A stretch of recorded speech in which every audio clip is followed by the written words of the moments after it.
Qu'est-ce qu'on fait là? On attend? Je sais pas trop en fait. Ben ouais, on attend, hein.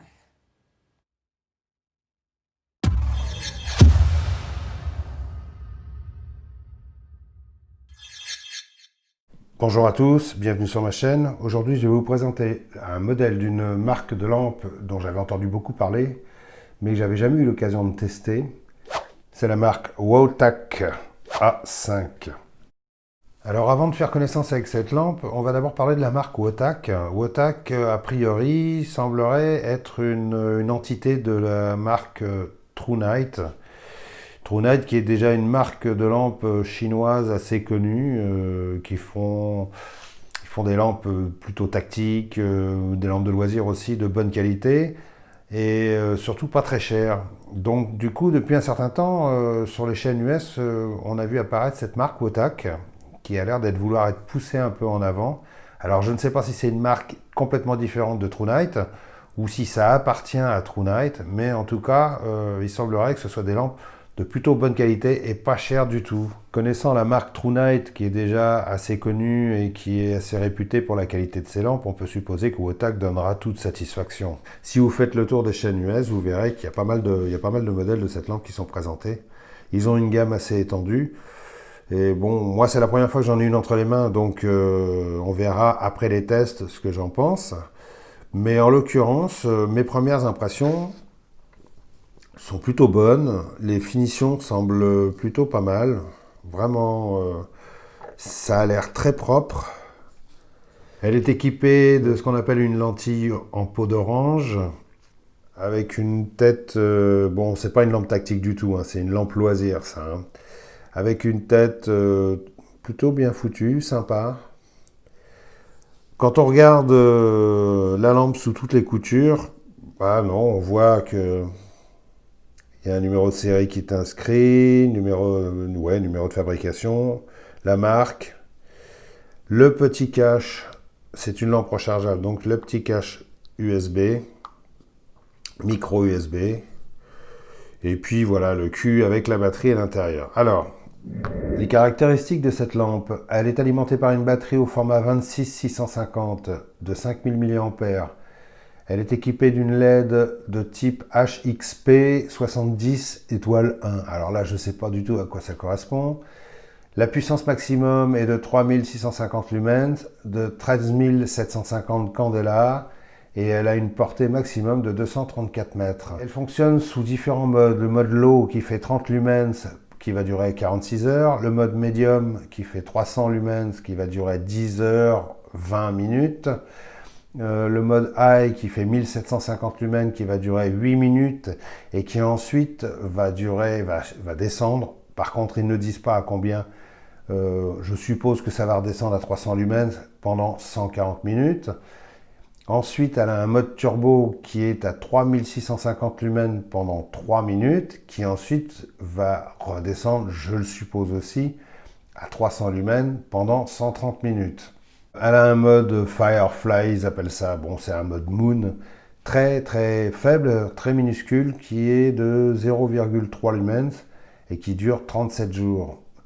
Elle a un mode strobe qui fait 2100 lumens et qui va durer 180 minutes. Alors là, par contre, c'est assez étonnant parce que souvent, chez les marques, ils ne vous disent pas combien de temps dure le strobe. Là, a priori, le mode strobe, si vous le laissez en fonctionnement en permanence, il sera à 2100 lumens, mais pendant 180 minutes. Putain, je voudrais pas être en face. Hein.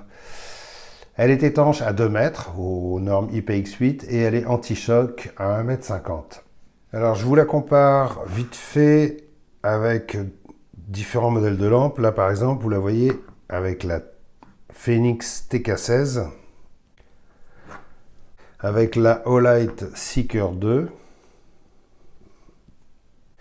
et la Olight Warrior X. Vous voyez, on n'est pas du tout dans le même volume. Pour vous faire une comparaison des batteries, vous allez voir, le format 26-650, c'est carrément balèze comparé à d'autres modèles. Là, je vous la compare avec une 21-700 et une 18650. Vous voyez la différence? Je vais vous la montrer dans la main, ça sera peut-être plus simple ou plus parlant. On est quand même sur du gros, du lourd et du balèze, hein. En ce qui concerne la qualité de l'aluminium, bon, ça semble être plutôt de bonne qualité. C'est pas très lourd, c'est pas super épais, mais bon, c'est pas une lampe qui, je pense, se déformera si on roule dessus avec une bagnole. Je vais pas faire le test, j'ai pas de camion déjà, et puis il y en a d'autres qui s'en chargeront certainement. C'est de l'aluminium aéronautique, comme souvent maintenant utilisé par les Chinois,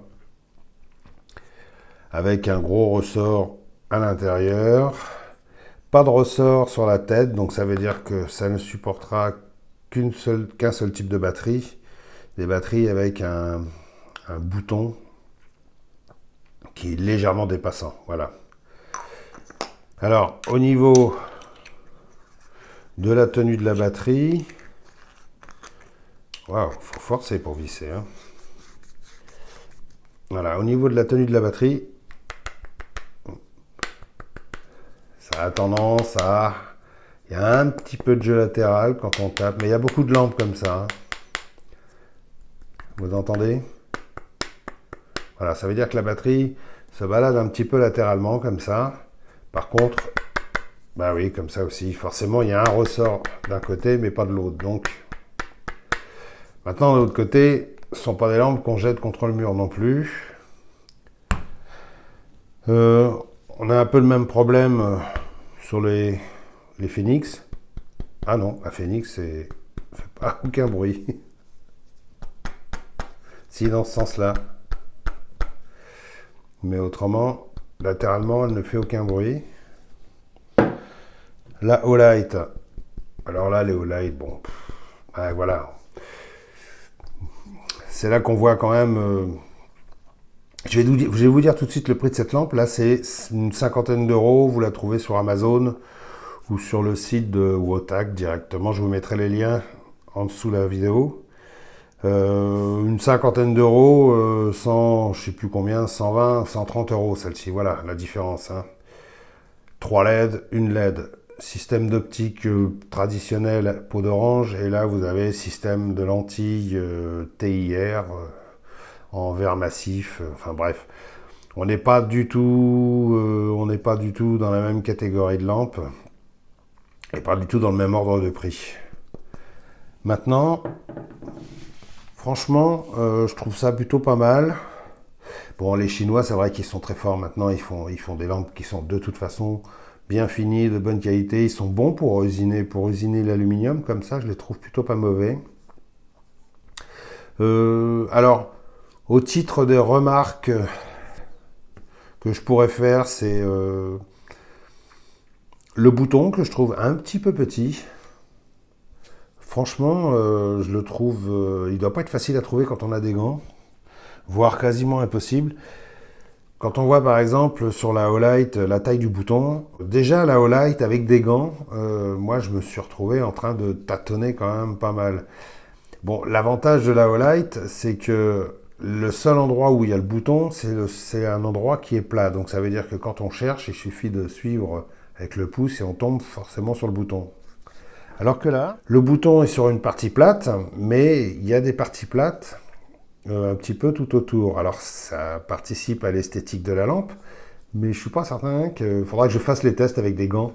Je suis pas certain qu'avec des gants, ça soit super pratique à trouver. Avant de vous montrer comment elle fonctionne, je vous montre comment elle est livrée. Donc elle arrive dans une petite boîte en carton comme ça, bon, sympa, avec un petit peu de mousse à l'intérieur, un petit papier. Le cordon de recharge, c'est une délicate attention. Bon, ça vaut plus grand chose maintenant, un cordon en micro USB, hein. Et puis, une dragonne. Une dragonne. Tout ce qu'il y a de plus classique. Ah oui, il y a autre chose aussi. Dragonne. avec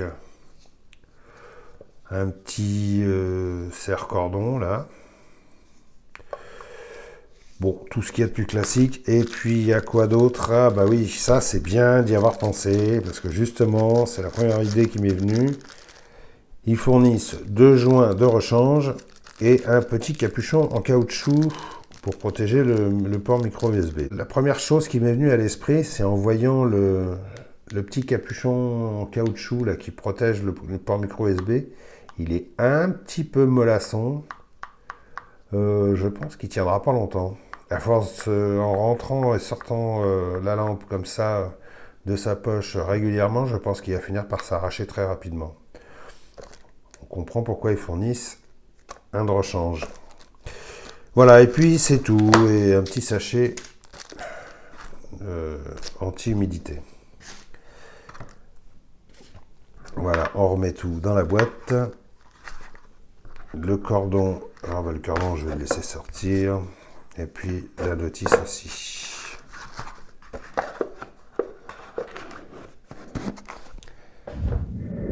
Le fonctionnement de cette lampe est relativement simple. Si vous avez déjà eu une Olight entre les mains, vous ne serez pas dépaysé. Ça fonctionne quasiment de la même façon. Vous faites un appui simple. Vous êtes dans un des modes que vous aviez précédemment sélectionné avant. Là, je suis en mode low. Pour faire défiler les modes, vous laissez le doigt appuyé dessus. Medium, high. Low, medium, high. Et si vous voulez le mode turbo, il faudra faire un double clic. Et là, vous allez en prendre plein la tronche. Voilà. Et moi aussi. Par contre, si vous voulez revenir au mode turbo, vous serez obligé de refaire un double clic parce qu'il n'y a pas de mémoire sur le mode turbo. En mode low, j'éteins, je rallume, il est gardé en mémoire. Si je veux passer en mode medium ou high, et si j'éteins, la mémoire va le garder et quand je vais rallumer, je serai en mode high. Par contre, si je veux passer en mode turbo, il faudra que je fasse un double clic. Voilà.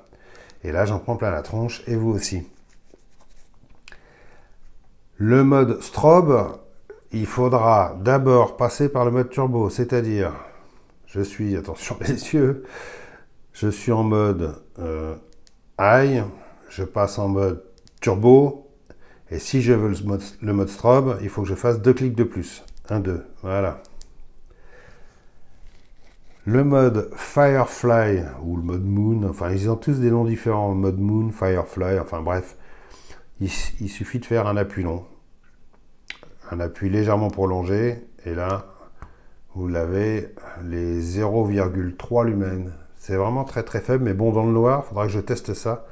À mon avis, ça doit bien suffire pour lire une carte, pour lire sa montre, voire même pouvoir éclairer un peu son chemin. Sinon, de toute façon, le mode... Merde, ouf. Le mode 30 lumens, là, c'est largement suffisant pour se diriger la nuit. Hein.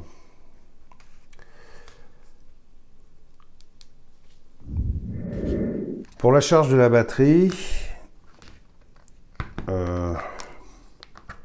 en principe, lorsque vous branchez le port micro USB, vous avez le voyant qui devient rouge et une fois que la charge est terminée, le voyant deviendra bleu.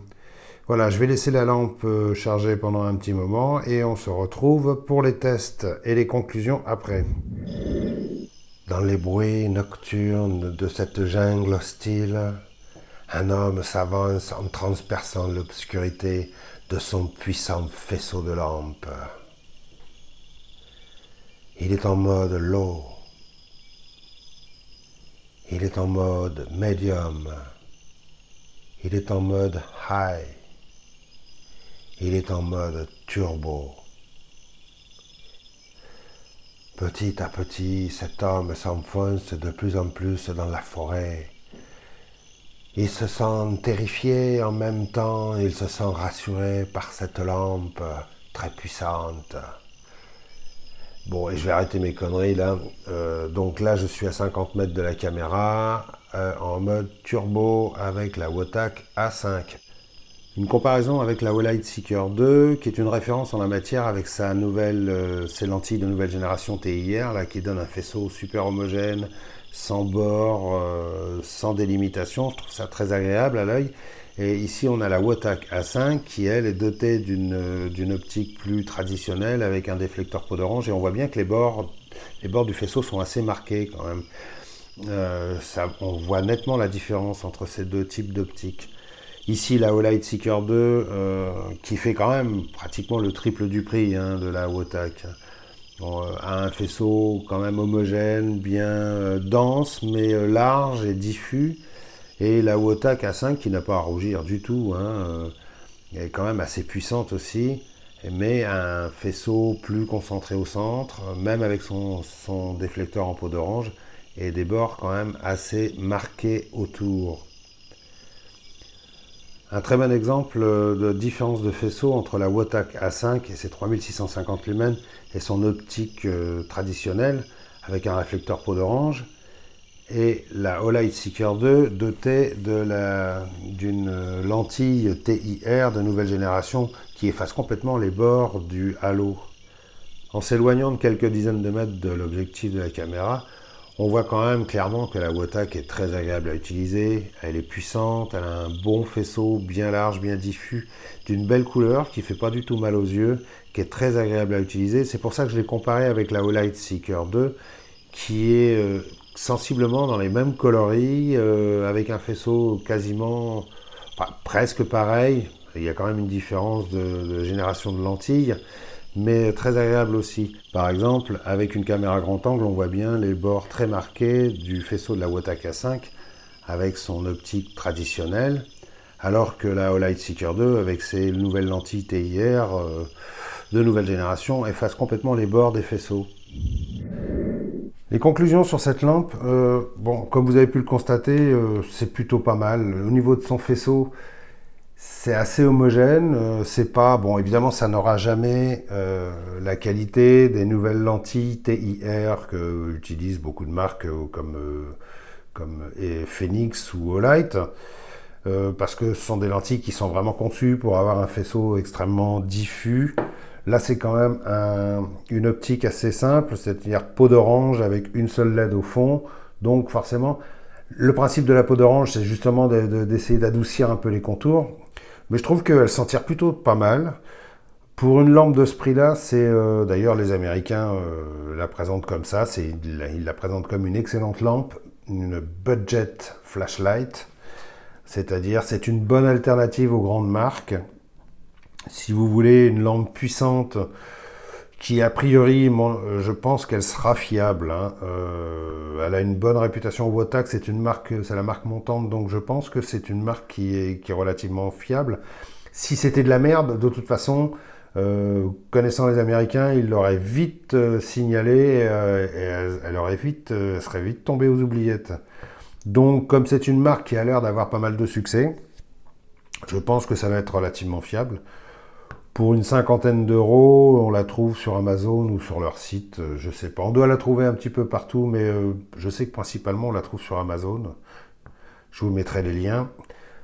Les deux seuls reproches principaux que je pourrais faire à cette lampe, c'est la taille de son bouton, que je trouve minuscule, qui manque totalement de feeling. Avec les gants, alors là, c'est même pas la peine, on n'arrive pas à le trouver.